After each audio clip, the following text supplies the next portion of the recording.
au camp Tchatchi, ceux qui étaient détenus avaient dénoncé les tortures qui leur avaient été administrées par les éléments de la garde républicaine. Et voilà quelqu'un qui vient devant vous, il vous dit non, les déclarations que j'ai données là-bas, on m'a pris ça par torture. Il vous dit non, je ne comprends pas pourquoi, qu'est-ce que le ministère public. Il vous dit que tout à l'heure, là, le ministère public va développer, que j'ai administré les coûts. Mais il vous dit que je ne comprends pas.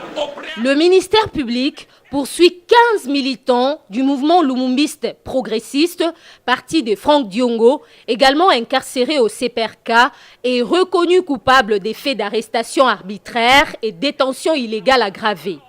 Muzingali Miki et ses 14 co-détenus, tous membres du MLP, sont poursuivis pour coups et blessures volontaires et enlèvement. Des faits qui remontent au 19 décembre 2016. Selon les collectifs de la défense des 15 prévenus, lors des échauffourées à la résidence du président du mouvement lumumbiste progressiste, 15 de ces militants ont été arrêtés et acheminés au parquet pour la phase préjuridictionnelle pour les infractions des coups et blessures volontaires et enlèvement.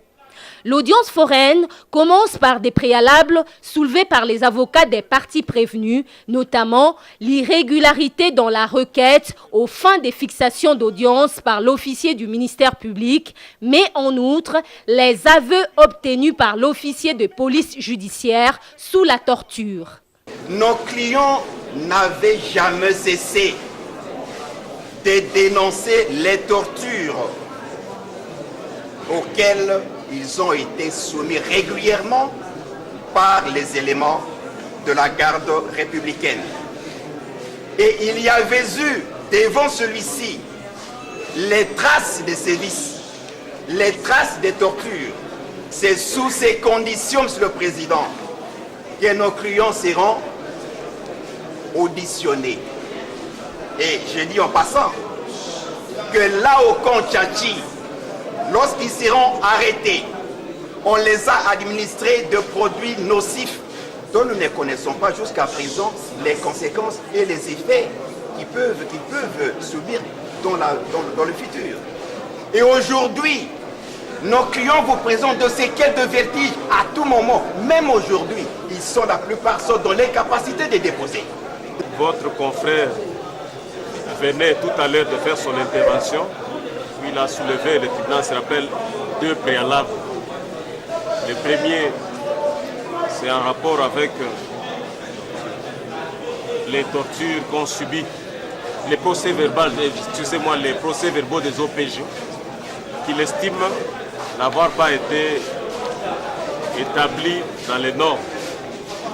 Et il relève le fait que les prévenus ont été passés à tabac lors de leur audition.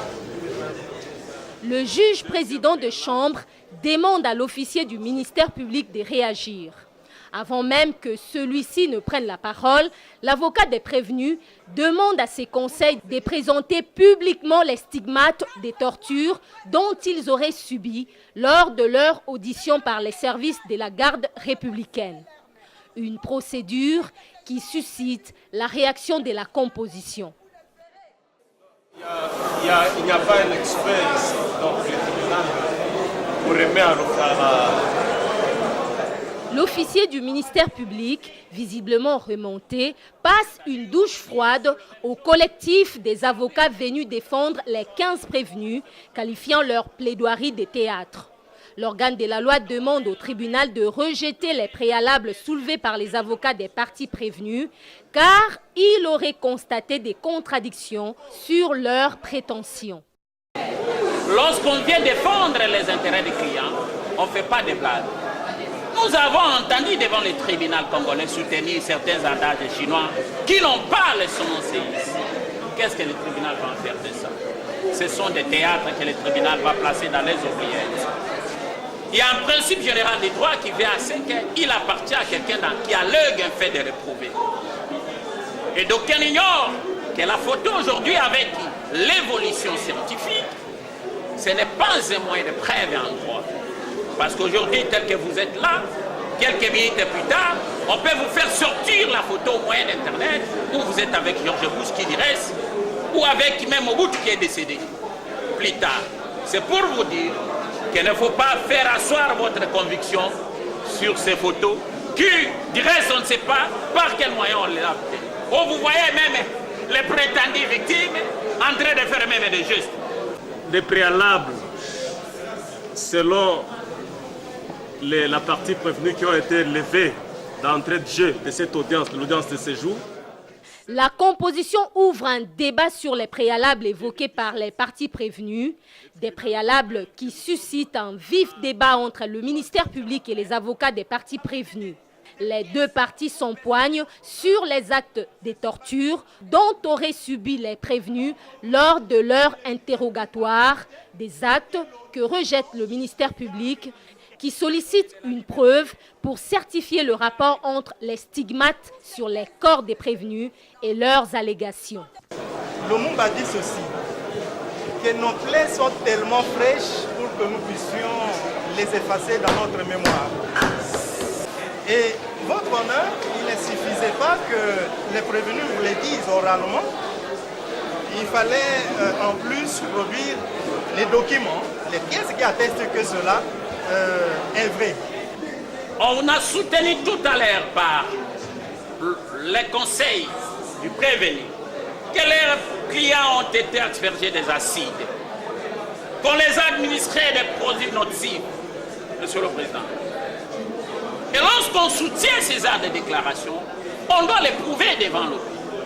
On vous a dit les actes de torture qu'ils ont subis, entre autres, les acides qu'on les a aspergés, les produits nocifs qu'on les a administrés et les coups ou les fouets qu'on les a administrés. Donc pour faire asseoir ces déclarations, on a produit des paperesses que nous venons de rejeter. Et ce qui reste, c'est les rapports. Et lorsque du reste, je voudrais signaler en passant que ce n'est pas un rapport d'un assermenté. Les rapports qui sont dans les dossiers, d'abord, ce n'est pas un rapport d'un assermenté qui ne fait pas, d'abord, c'est-à-dire qui ne peut pas faire foi. C'est-à-dire ce n'est pas des médecins légistes. Parce qu'il n'y a que le médecin légiste au Congo, conformément à la loi, qui peut faire un rapport que votre auguste tribunal peut considérer comme un acte authentique et qui fait foi jusqu'à son inscription en faux. L'audience en chambre du Conseil est suspendue. Nous revenons Après cette procédure, la composition clôt les débats sur les préalables et la demande de liberté provisoire, prend en délibéré pour l'ordonnance en chambre des conseils à intervenir dans les délais de la loi et renvoie la cause en chambre ordinaire pour la poursuite de l'instruction.